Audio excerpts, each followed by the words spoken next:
Before we start the actual purpose of this video, if you are new here, you don't understand my deep and abiding, never-ending love for McDonald's Diet Coke.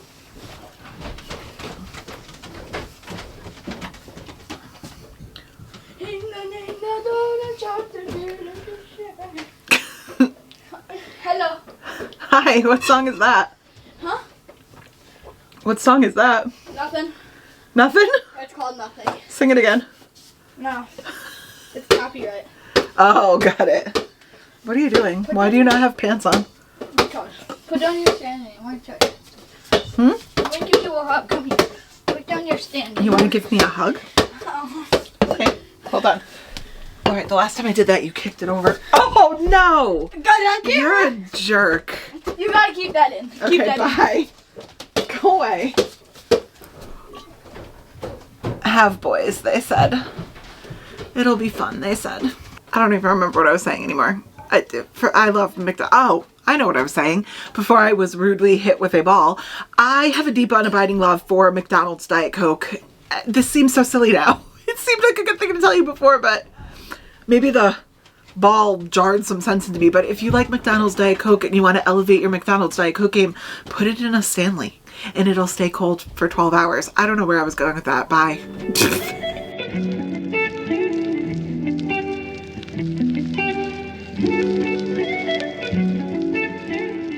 Hey guys, welcome back to another one. I'm so excited to do this week because this was a little bit of a saga getting here. I had to spend 2 hours today reformatting, redoing my Harry Potter spin wheel. If you have never watched my Harry Potter Picks My Reads challenges, this is going to be the third installment that I've done. I've done this twice before and it is a whole ton of fun, but I talked a little bit about it in my last TBR video. My amazing, wonderful husband is currently in his master's program, and he borrowed my iPad one day to bring with him to work to study on while he was at work because his was dead. And unfortunately, a total mistake happens. He X'd out of the window that was my fully formatted and completed Harry Potter wheel that we had been using, and it was deleted. No harm, no foul. All these things could be done, and I actually think it worked out for the better because, like I said, I spent 2 hours today redoing my prompts, re-uploading my photos, getting them all loaded onto the wheel the way that I want them, formatting the wheel the way that I want them, and I think, dare I say, that the wheel is back and better than ever. So we are going to, once again, let Harry Potter choose my reads for the week.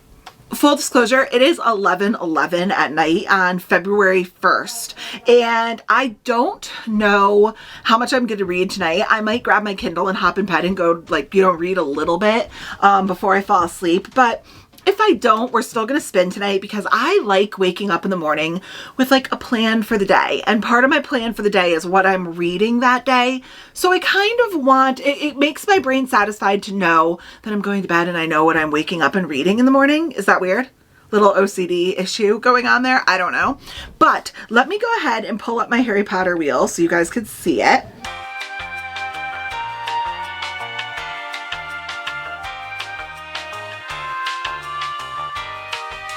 Here she is, new and improved. If you have never watched my Harry Potter spin wheel videos before, on this wheel are over 150, I believe. I think there's 170 characters, locations, magical objects, etc. on this wheel from my very favorite Harry Potter series.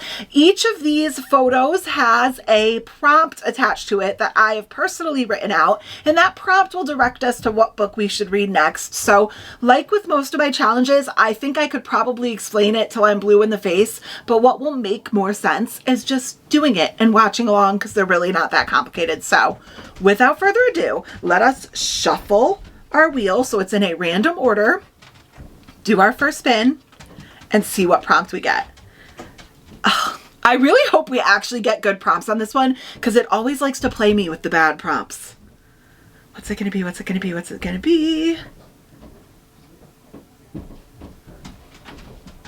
You have got to be kidding me, right? Guys, you have no idea the amazing characters, objects, prompts, locations, and we get Argus Filch.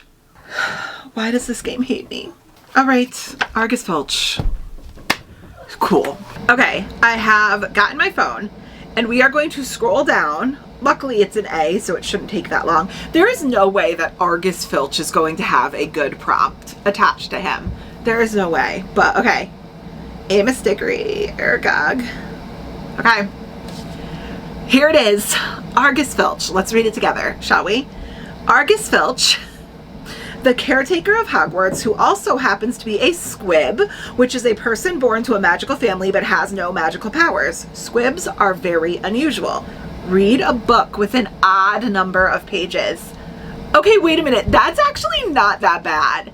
Okay, and that's very open-ended, so we kind of get to go on a little choose-your-own-adventure. Odd number of pages. Okay, the first thing we're going to do is go through my current TBR and try to prioritize those books, so hopefully one of the 17 books we've chosen has an odd number of pages. Let's go over to my TBR. Okay, of these books, what am I in the mood for? Kind of in the mood for like a little fantasy moment, maybe. How many pages does A Curse of Blood and Wolves have? This version of A Curse of Blood and Wolves has 325 pages. So we could probably do that one. How about Bonded by Thorns? Bonded by Thorns. This is a Beauty and the Beast reverse harem. I'm trying not to see. 369. So this one is another one. Okay. Fangirl Down by Tessa Bailey. This is a golf romance. 369 again. Okay, so we have a couple of really good options. Oh, The Traitor Queen. Let's see how many that has. The Traitor Queen. This version has 400. Okay, so The Traitor Queen is out. It's an even number of pages. And what about Magnolia Park's The Long Way Home? Magnolia Park's The Long Way Home has 524. So this one also is not an option. What about Terms and Conditions? 466. So Terms and Conditions is also not an option. Okay. So from our TBR, we can choose between Fangirl Down by Tessa Bailey, Bonded by Thorns, Elizabeth Helen, and A Curse of Blood and Wolves by Melissa McTurnan. I think I automatically said that I wanted to do more fantasy romance, so I'm going to put away Fangirl Down. So we're between these two. I think I'm going to go with Bonded by Thorns, guys. I think this is just what's calling for me. So for our Argus Filch prompt, we are going to read Bonded by Thorns and see what this has in store.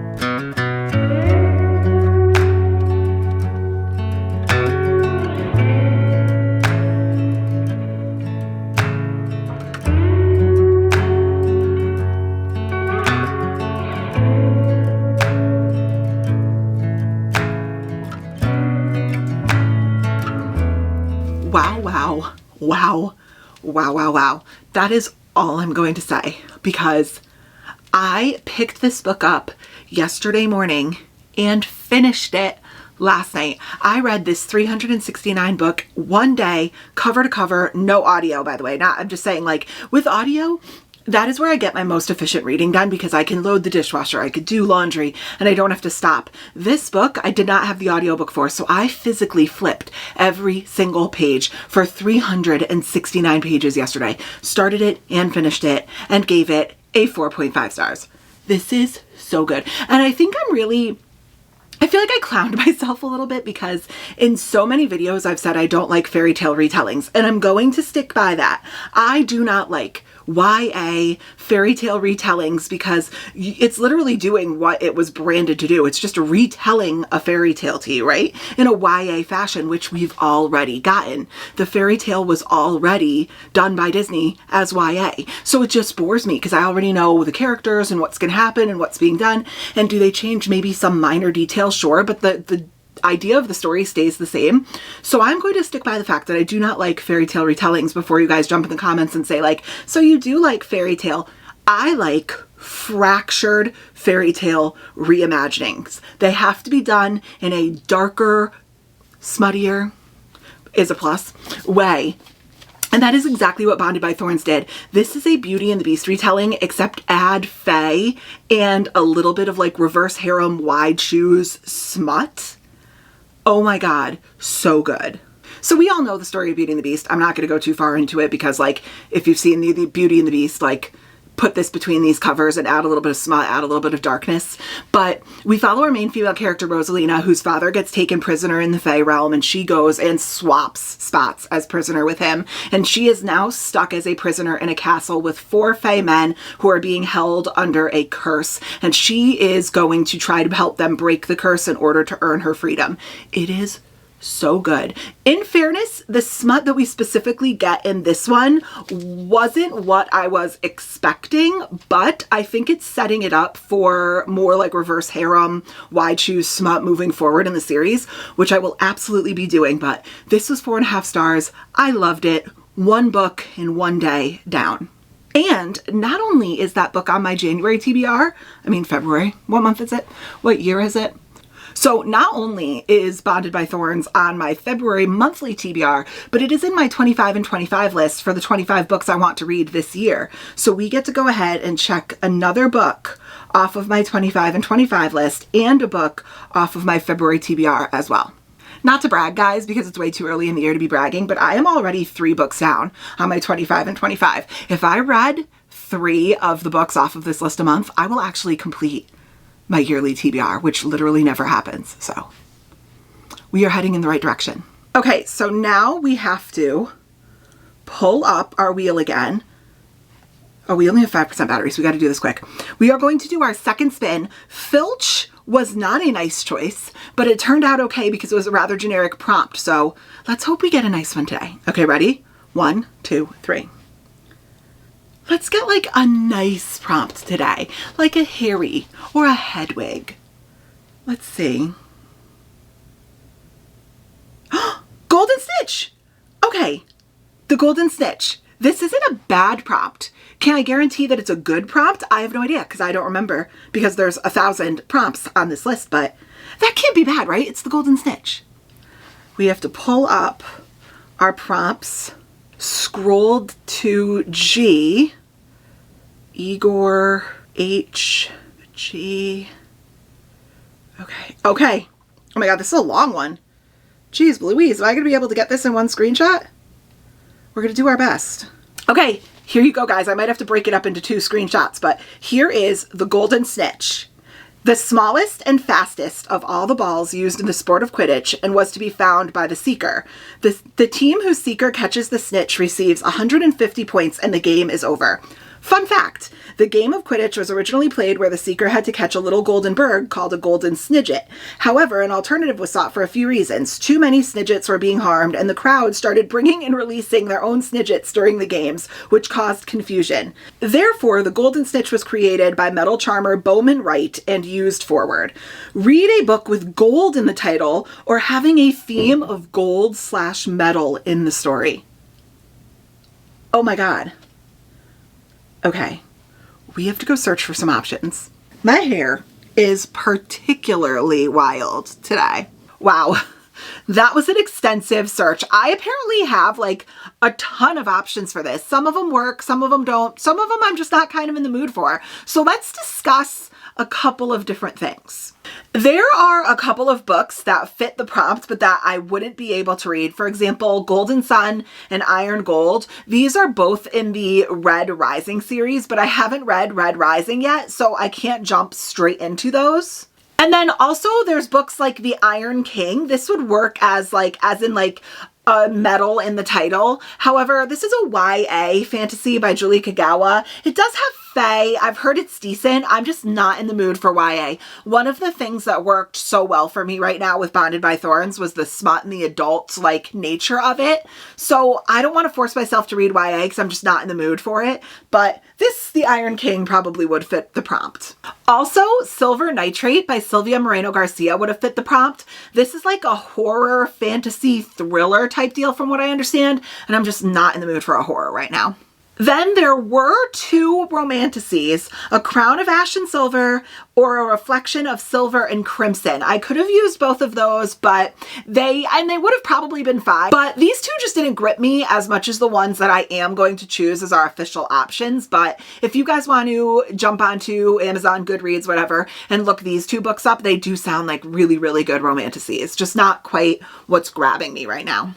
So what is grabbing me that fits the prompt, you ask? I'm so glad you asked. The first one is actually on my 25 and 25 list, and that is Gleam by Raven Kennedy. This is the third book in the Plated Prisoner series, and I am dying to get into it. If you don't know the basic synopsis, we follow our main female character, Orin, who is gold-plated in this King Midas retelling. So obviously it does have a lot to do with gold. King Midas's entire city and entire castle, not his city, just his castle, is gold-plated. So gold is a huge theme in this book. The edges are sprayed. Actually, book 5 is called Gold, and book 6 is called Goldfinch. I will say I love Raven Kennedy's writing, and these books are very easy reads for me. I do read through them relatively quickly. However, this book is chunky, chunky, chunky. This edition is 578 pages, so I would be getting into quite a long book. Another 551 page book that I could go for is A Touch of Gold and Madness by K.L. DeVore. I don't know much about this book, but I think this is another fairy tale reimagining, and I've seen a bunch of YouTubers talk about it and really enjoy it. It says, fairy tales are for the naive. Princess assassin Grey Monroe is ordered by her father to kill the villainous prince responsible for throwing the modern world into a post-apocalyptic society. In a decrepit landscape where two magical species war with one another, while a human militia hunts them all, Grey has only one thing on her mind, vengeance. With the single focus to kill the man who murdered her first love, she believes nothing will stop her. That is until she hesitates when she comes face to face with her nemesis at long last. Grey must return to the king's palace empty-handed for her annual birthday celebration, to a court of vipers who lie in wait for a slip in her icy facade. When a sinister plot is revealed to assassinate the princess, she must flee into a world where she's now the hunted and must survive to get the revenge that she's owed. And then I think it's dual POV with Prince Griffin Silas being the main male character. And I think he's the one that's meant to hunt her. And it says it's a dark romantic fantasy with heavy themes of trauma, explicit adult encounters, etc., etc. A princess assassin is on a mission to kill the prince responsible for throwing the modern world into a post-apocalyptic society. Oh, I thought it was going to like grip me much more than it did. I don't know why, but I have heard this is amazing. I could also go for A Kiss of Iron by Claire Sager. I've been wanting to get into Claire Sager's work, and I actually just saw, who was it? Was it Tori? Possibly talking about this book or reading the sequel to this book, and I've heard great things about it. It says, in the cutthroat game of court life, masters manipulate pawns, and you never know which one you are. One thing is certain, there's no space on the board for love. A penniless noblewoman, Kat is on the verge of losing everything when she's offered a well-paid job that could be her salvation or her ruin. Drawn into court's deadly intrigue, she's given a single task: spy on the powerful Fey Lord known as the Night Queen's shadow. Bastian Marwood is handsome, ruthless, and cunning, but Kat can't decide if he's a threat to her kingdom or just her heart. To uncover the truth, she must play a dangerous game of desire and deceit, pushing him to reveal his secrets while protecting her own. But Bastian's shadows have a hold on her, one she isn't sure she wants to escape. Kat soon learns that at court, nothing is as it seems, and even the best laid plans can be destroyed in an instant. As a pawn on the board, she can't afford to fall victim to love, only fight for survival. I have heard that this is very good, but once again, another very... Oh, wow, this edition is beautiful. Hold on. What did I just see? Wow, really pretty, like, cover chapter pages. Very pretty. But once again, another very long book, almost 600 pages. So am I getting myself into a lengthy book here? Another book that's been making the rounds around BookTube is Metal Slinger by Rachel Schneider. I know that Rachel from Raven Haired Reader read this and absolutely loved it. And obviously it has some sort of metal in the title. It says, Bryn has spent the better part of her life waiting for the chance to attend the annual market hosted by the Kenta, the very same people who exiled the Alaha to live a life over the sea. Okay, so two people, Kenta and Alaha.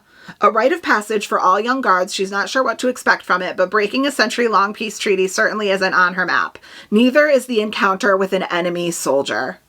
Returning home to Alaha, she's confronted with the aftermath of the day's events. The future is uncertain as the threat of hunger looms over her people. With rumor of growing rebellion, Bryn and her closest friends promise to stick together. When an unexpected visitor arrives, Bryn's loyalty will be tested as she learns of a world of magic and treachery. Once her enemy, always her enemy, right? But the dark, knowing eyes of a stranger make her question everything, including her heart. The very small synopsis of this is Bryn, a young guard, attends the annual Kenta market, breaking a century-long peace treaty and encountering an enemy soldier. Returning home, she faces hunger, rebellion, and a stranger's dark eyes, testing her loyalty and heart. So another, like, enemies to lovers romantasy. And last but not least, I could also go with Blood and Steel by Helen Shorer. This is the Legends of Thesmar Book 1. This is a very popular romantasy adult series. Another 550-page book. It says, it's an epic romantic fantasy with enemies to lovers, slow burn spice, found family, and a sprawling world of magic and monsters. A young woman trains in secret to become a warrior and falls for her chaperone while battling invading evil. Oh, all of these sound like really good options. Okay, so sticking all 5 of our options up on the screen. I'm going to go ahead and immediately eliminate Kiss of Iron. I don't know why, but for some reason it just didn't grab me when I was reading it.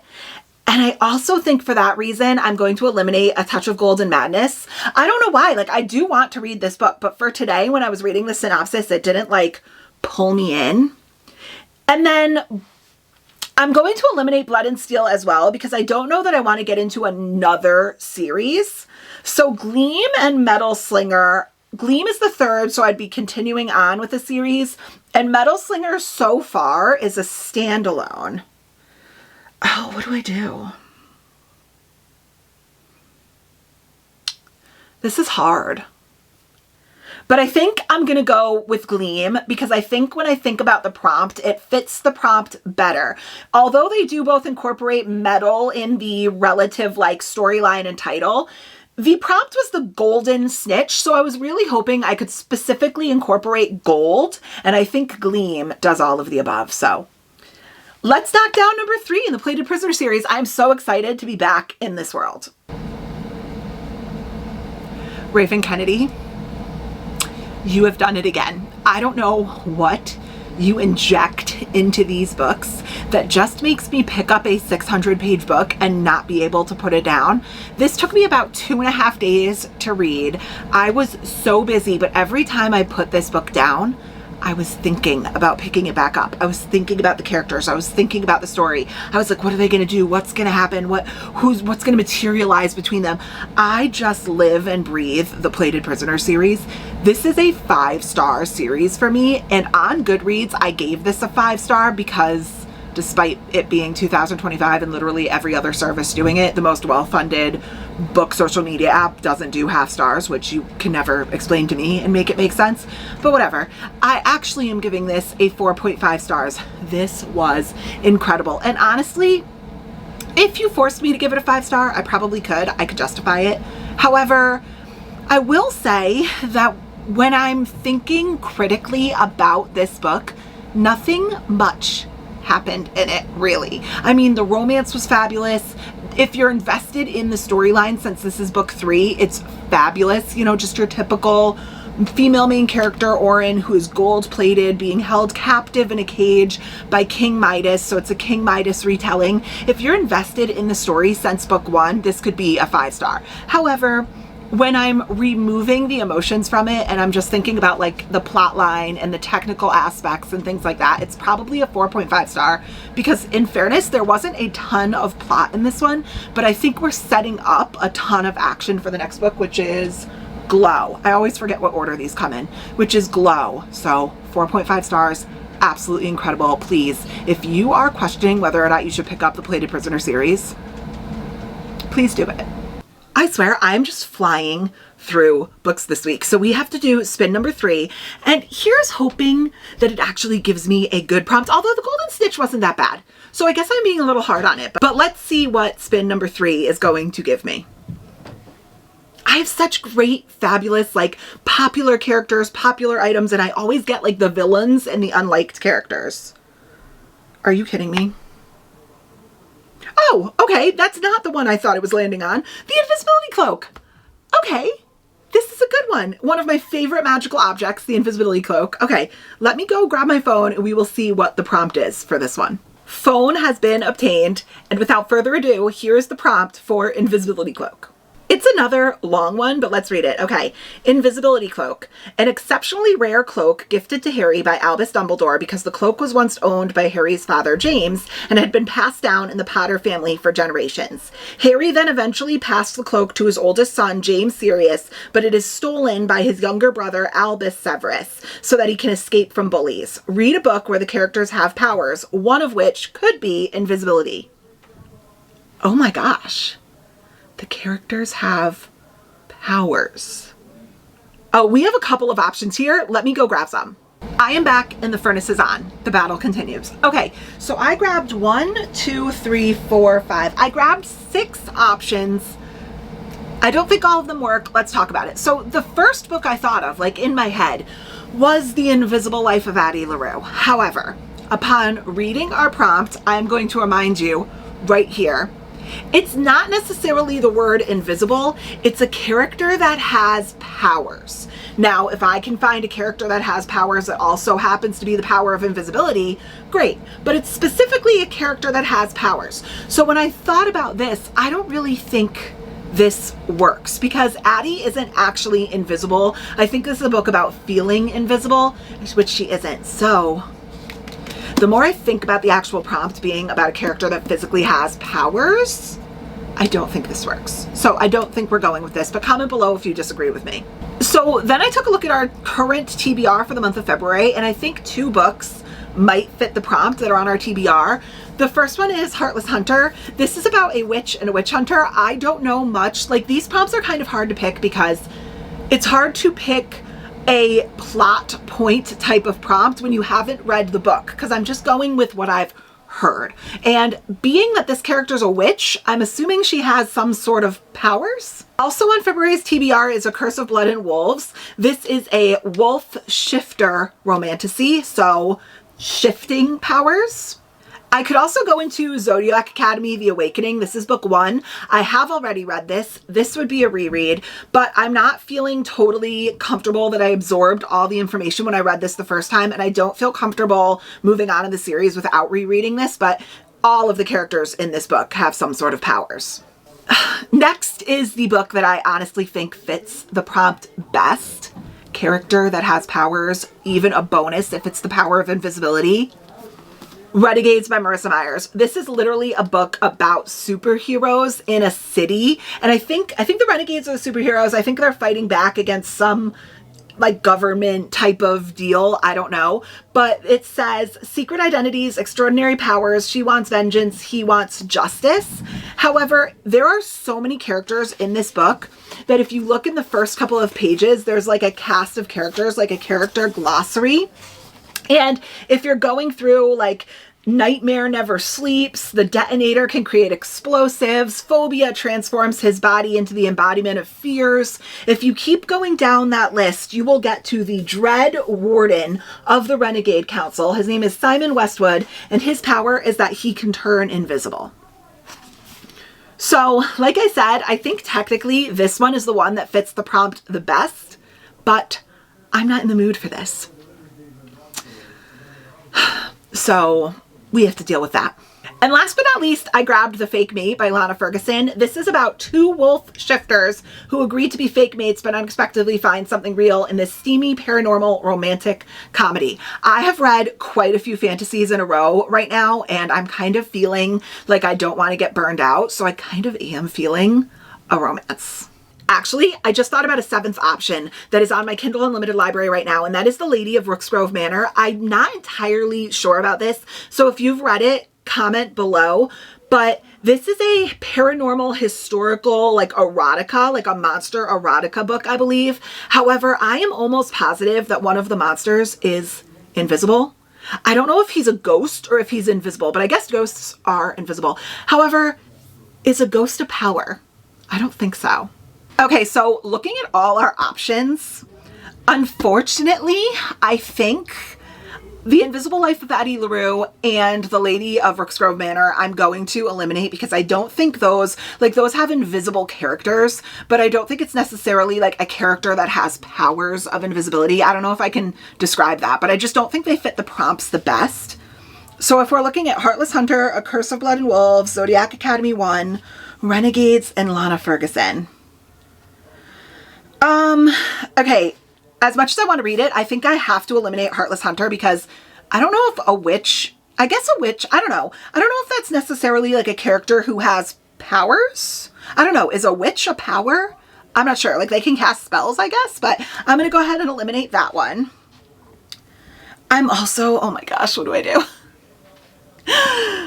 Oh boy. Okay. Although it is the one that fits the prompts the best, I'm also going to eliminate Renegades. I'm just like, this is probably the one I should choose if I was doing this solely to obey prompts, but I'm not in the mood. I'm really not in the mood for a YA fantasy right now, and I don't want to put myself in a slump. So although I will admit this is probably the one who fits the prompt the best, I'm going to go with one of the other ones that fits the prompt, just maybe not as well as this, because the prompt is a character who has powers. So this one's got to go.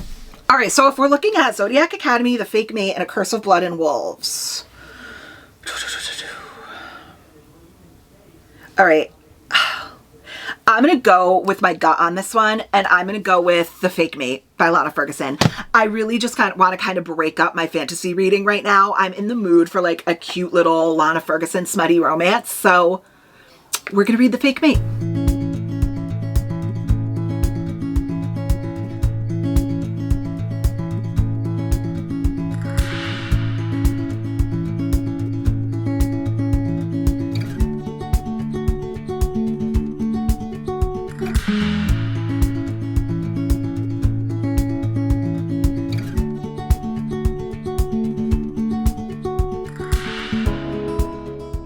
Morning. Okay, so it's officially the next morning, and last night I sat and I read to chapter 6, which is 70 up to page 73 in The Fake Mate. And this is honestly exactly what I think I'm needing right now. I need just like an unserious little romance. Like I'm kind of feeling that this is probably going to be really smutty. So if you don't know what this is about 2 doctors. I think our main male character Noah is a little bit more of like a veteran doctor, not like a veteran, but I think he's been on for several years. And our main female character Mackenzie is like, I think a year out of her residency. So more of like a newer doctor at this hospital in Denver. But the catch is they're both wolf shifters, and in this world wolf shifting is like not taboo. I mean, maybe a little bit, but it's more like accepted in society. And she has a grandmother that's kind of pressuring her to give her grandchildren, if you get what I'm saying, is always asking her about her dating life and about it, like how her date was, and setting her up on blind dates and stuff like that. And it bothers Mackenzie because she's pretty solely focused on her residency and her career now.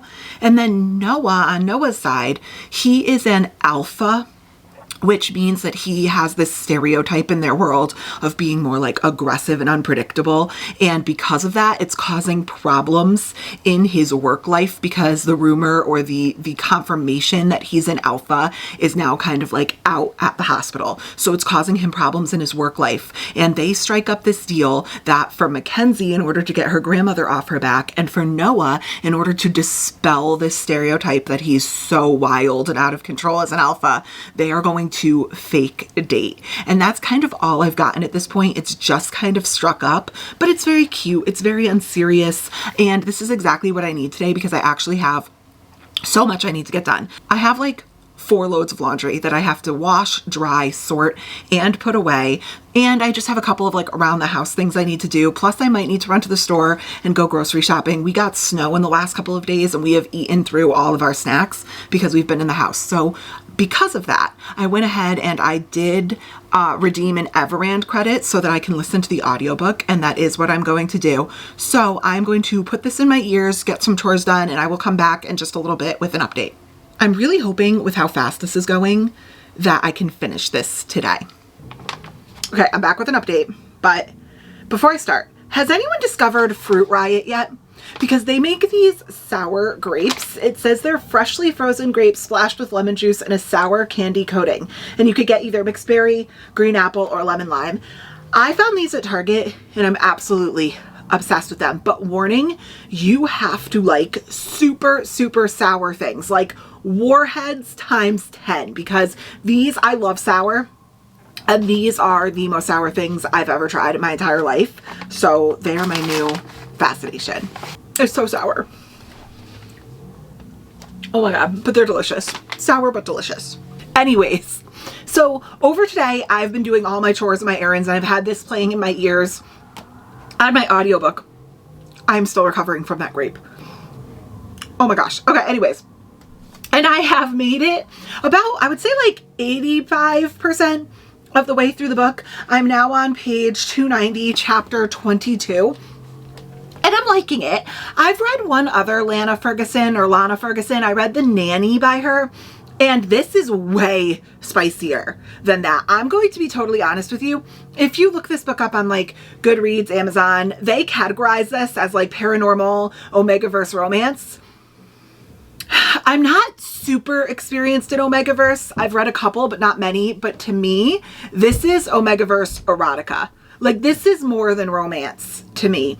This is very spicy. Very spicy. And I'm liking it. I just didn't expect it. So if you are not somebody who likes a ton of smut, you're probably not going to like this. But I like it. It's very simple. I find our main female character a bit immature, but it's good. And it's exactly what I needed, which is like something simple and easy that I don't have to focus on too much while I go about my day getting some things done. But I'm definitely going to finish this today. I think I have like less than 70 pages. Oh no, I have 80 pages left. So I have 80 pages left today. I'm definitely going to finish it. So I will come back when I'm done. Back again, and I have officially finished The Fake Me, and I'm giving this 4 stars. I really liked this, and by the end of the book, I ended up really enjoying Noah and Mackenzie's relationship and their story. However, I stand by what I said before, that this is borderline erotica, if not full erotica, okay? So if you are someone that doesn't like smut, first of all, I don't think Lana Ferguson is going to be for you, but specifically this book, because I think that this was spicier than The Nanny. So maybe like dip your toes into her writing with The Nanny first and then maybe move up to this. Also, if you don't know about The Thing in Omegaverse, okay, that kind of like blew people's mind when they read Bride by Ali Hazelwood. If you don't know about the anatomical lore of the Omegaverse and werewolves, like maybe not look it up because you'll end up on a Google list somewhere. But maybe like ask someone you know who reads Omegaverse, like DM me. Okay, DM me if you want to know, because if you don't know about it, the Bride by Ali Hazelwood stigma is going to get you where it like sneaks up on you and you're not ready for it. And there is a ton of it in this book. So if you don't know the Omegaverse anatomical werewolf lore, DM me. My Instagram is always down below. My DMs are always open. Like, go for it. And I will warn you so that when you go into this, or Bride, you will know what to expect. But this was cute. And I like Lana Ferguson's writing. Is it going to change your mind? Or is it going to change your life, I should say? No, but it's cute. It's a little smutty romance good time. It is officially the next morning, and I don't love filming upstairs in the kitchen because it's a little echoey in here. Like, the lighting is better, but the sound is worse just because it's like a bigger space, taller ceilings. Like, I just feel like there's more for the sound to bounce off of, so I'm sorry if the sound is a bit tinny or echoey. I don't love recording up here, but there's a reason. I just made my coffee, I'm working on lunch, and I want to do this kind of like in between these two things because it's obviously the next day, and I was actually going to choose my next read last night. However, after I finished my thoughts on the last book that we read, my brother-in-law, my husband, my boys, and I just kind of like picked the boys up from basketball practice, relaxed, made dinner, hung out. They played like Call of Duty and NBA 2K, and I just kind of spent the night relaxing and hanging out. And In the process, I took a look at our wheel and had this moment where I realized that there was like a whole category of the wizarding world that I hadn't even thought about, and it didn't have prompts. I then got sucked into a 2.5 hour long rabbit hole, which resulted in me adding 26 new prompts to our wheel last night. So although I didn't get to actually spin it, we of course will right now, but I think it's going to end up being a net gain for us. So without further ado, let me go find my iPad, spin the wheel. Let's see what we get today. Here we go. Okay, this is the new wheel with the 26 additional prompts added to it. I've already shuffled and randomized it because when I add it, it automatically adds them in alphabetical order. So I shuffled it right away. Let's go ahead and spin and see if one of our new prompts is gonna come up. I'll of course tell you if it's a new one. So let's see what we'll be reading today. Let's hope we get a good prompt. We didn't get horrible prompts this time, but there's better ones.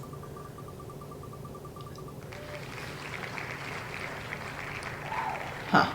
Okay, not only is this not a new prompt, I don't dislike Moaning Myrtle. I guess she's okay, but I think the whole entire general concept of Moaning Myrtle is that she's annoying. Her voice is annoying, and she annoys Harry. So let's go grab my phone and check what the Moaning Myrtle prompt is. Maybe I am annoyed for no reason. I can't just get a good prompt. Phone obtained. Let's scroll down to the M's. Here we go. Moaning Myrtle, the depressed ghost that haunts the second floor girls' bathroom at Hogwarts. Read a book featuring a friendly ghost or a book that has at least 2 of the same letters in the title. A friendly ghost or at least 2 of the same letters in the title. Okay. Let me see what I can find here. Back from searching, and I have 4 options for our Moaning Myrtle prompt.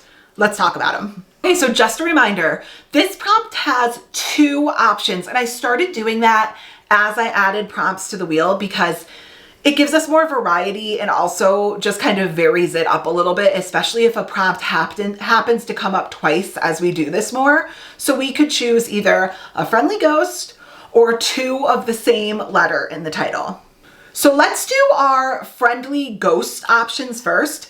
Of course, the one that immediately should have jumped to everyone's brain, including mine, is The 7-Year Slip by Ashley Poston. I've been wanting to read this. I don't know much about it, but I do know that this girl, I think, is like left an apartment or stays in her aunt's apartment and ends up like traveling 7 years in the past and 7 years in the future and meets what I'm assuming is a friendly ghost.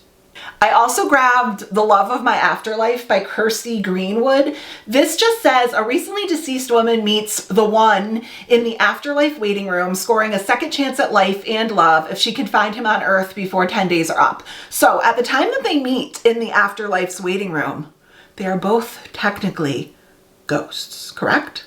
Now for at least 2 of the same letter in the title, and my brain immediately went to the book that is on our TBR and that I've been wanting to get to for so long, Heartless Hunter. This book is literally one of the most talked up books on my TBR this month, and I have wanted to get to this book forever, so this might be the perfect opportunity, but obviously we have H, Heartless, H, Hunter. We are good to go.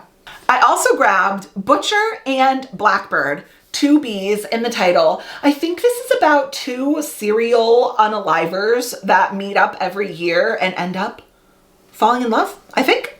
It says the viral friends to lovers dark romantic comedy full of unaliving, chaos, and sizzling chemistry. Every serial unaliver needs a friend. Every game must have a winner. I've kind of heard conflicting things about this. I've heard some people that say this is one of their favorite books of last year and they've actually loved the sequel that just came out. Or I've had people say that this book was a little too much for them. And I've heard that the trigger warnings in this book are pretty intense. So let's see what we should do. I don't know what to do.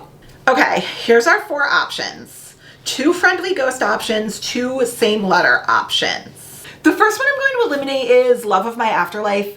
The other 3, I want to read it and there's nothing wrong with this book. I think the other 3 are just kind of like more on my radar. I'm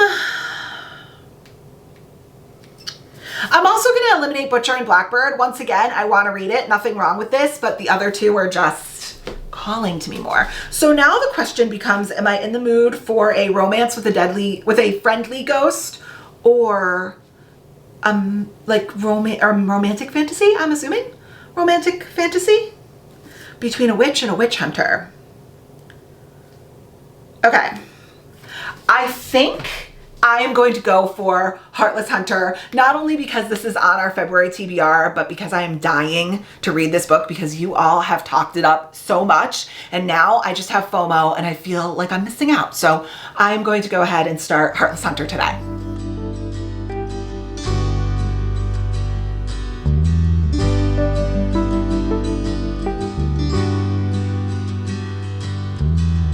Beneath the stars, beneath the skies, in darkest darkness or brightest light, I'm calling out for you. I'm calling out for you.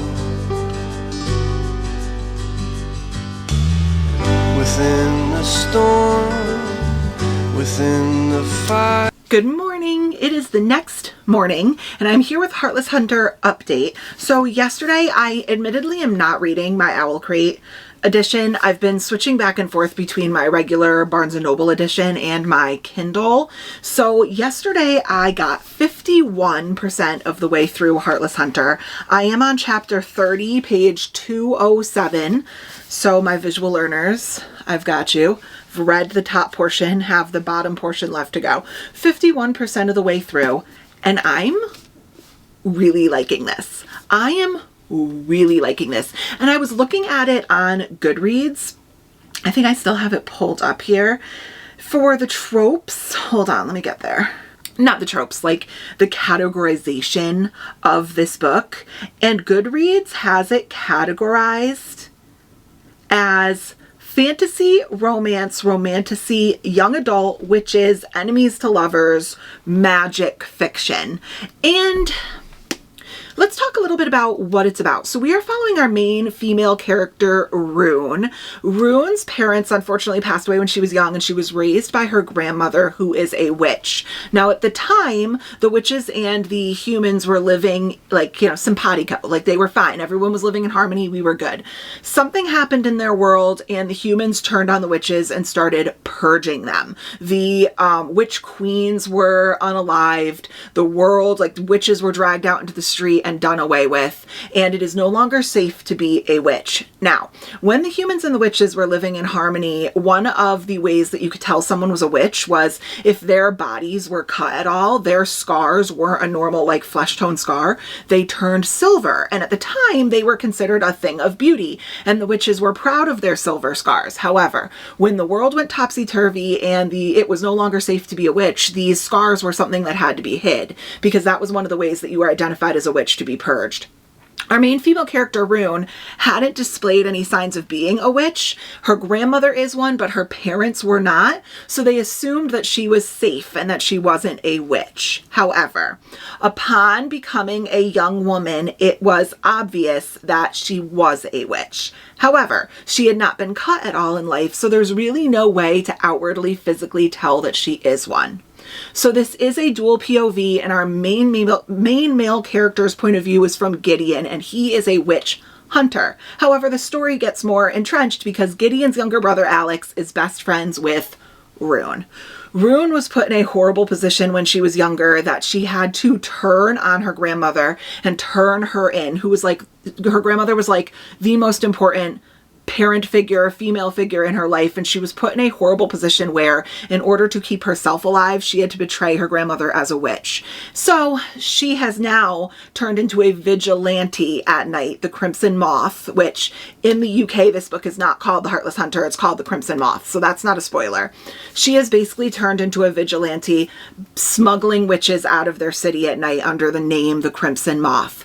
So this is very, very, very good. Basically, our main female character, an undercover witch whose best friend's older brother is the most prominent witch hunter in their city. It is excellent. The writing is great. The banter is great. We're getting like balls, like Regency-like balls because Rune is very wealthy. Her grandmother, I think, had a pretty significant inheritance when she was done away with. So Rune's grandmother owned a shipping company that Rune is now running. She has a lot of money, so we're getting these very lavish balls. She lives a very lavish, extravagant lifestyle in these mansions. I love reading about that. The writing is great. The banter is great. The characters are fantastic. Rune is playing this very like ditzy character because she doesn't want to be given away as the Crimson Moth. So she plays this very ditzy, rich, superficial, debutante, wealthy girl. I'm loving reading about that because she's basically tricking everybody. It is so good. However, if you have read or heard anything about this book, one of the criticisms, the most widespread criticisms I've seen, is that this book should not be categorized as YA. Now, 51% of the way through the book, I agree, but it's not adult. I, at least to this point, haven't gotten anything like advertently spicy that would say this shouldn't be YA. However, there are some topics that have been discussed that I think might go over like a young adult's head. Nothing necessarily crazy, but some things that I would kind of categorize this more as like new adult, just like one little notch above YA. So far, I haven't read anything spicy, crazy, where I'd be like, no, children should not be reading this or young adults shouldn't be reading this. However, there are some things that I just don't think the younger demographic would understand and maybe even not pick up on necessarily, but it's definitely there. I'm going ahead and categorize this as it should be new adult at this point, not adult. But today I am going to be hopefully finishing Heartless Hunter. Like I said, I'm 51% of the way through and it reads very easy with fantastically short chapters. So I should be finishing this. I have to pick my kids up in like 20 minutes. They have a doctor's appointment. They have a dentist appointment and it's their annual cleaning. So it's a long one. And at our dentist, the parents sit in like a parent area and the kids go and do their thing, which I love and has always worked so well with the kids. I think the parents present sometimes makes it 100% more anxiety inducing. Like my kids like me staying in my little area and they go and do their thing. Like they love the dentist. I've never had a problem with it.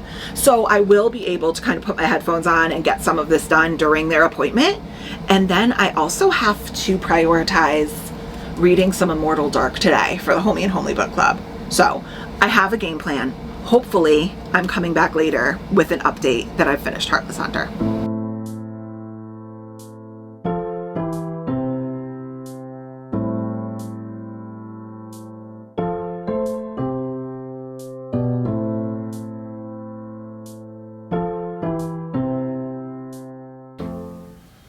I am literally mind blown. Mind blown. I just finished Heartless Hunter and the only thing I'm thinking right now is, how is it just going to end that way? How does it end like that? And I'm just so thankful that I waited this long to read Heartless Hunter because Rebel Witch comes out like next week, I think. I'm gonna have to double check that. If I'm wrong, I'll post the date right here. But I'm pretty sure Rebel Witch comes out like soon and I'm immediately going to get it because I need to know how it ends the way that it ends. Anyone who has read Heartless Hunter, do not put spoilers in the comments, but like comment below like what is going on? How does it end that way? If you know what I'm talking about. This book was so incredibly good and I'm giving it a 4.5 stars. This has been the best reading week ever. This had everything on point. The story was amazing. The world was incredible. I loved that they tied in like a Regency element with the balls and I was picturing like very Regency clothing in my mind. The atmosphere was amazing. I loved this book. The banter was incredible. There was a little bit of like a love triangle going on and it wasn't an annoying love triangle. I loved it. I will say, okay, and it kind of ties into the last thing I said, the last update I gave. There ended up being spice in this book, and this book is absolutely not young adult. This book should not be classified as young adult because it's not. And I think in the last update I said like, oh, maybe new adult.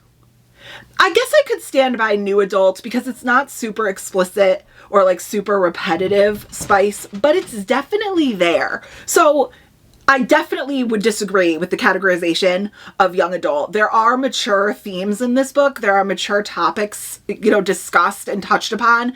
And then there is some sexy time, if you know what I'm saying. So I would definitely not say this is young adult. New adult, probably. I think so, probably. It was so incredibly good. And I also think that if you're not a very big fantasy or romantasy reader, this might actually be like a good option to get you into the genre, because it's not complicated, it's not hard to understand, and the world isn't like crazy hard to conceptualize. I kind of envisioned London, or even maybe Ireland. I kind of envisioned something like that. It's not hard to picture. You're not learning a new land. It is very good. And if you've watched a show like Bridgerton, I think the balls and the Regency element will kind of like pull you into the story more. So if you're a new fantasy reader, or if you're wanting to get into fantasy, Heartless Hunter might be a really good option for you as a starting point. 4.5 stars. Excellent. I'm getting hoarse. I need a sip of my drink. Hold on.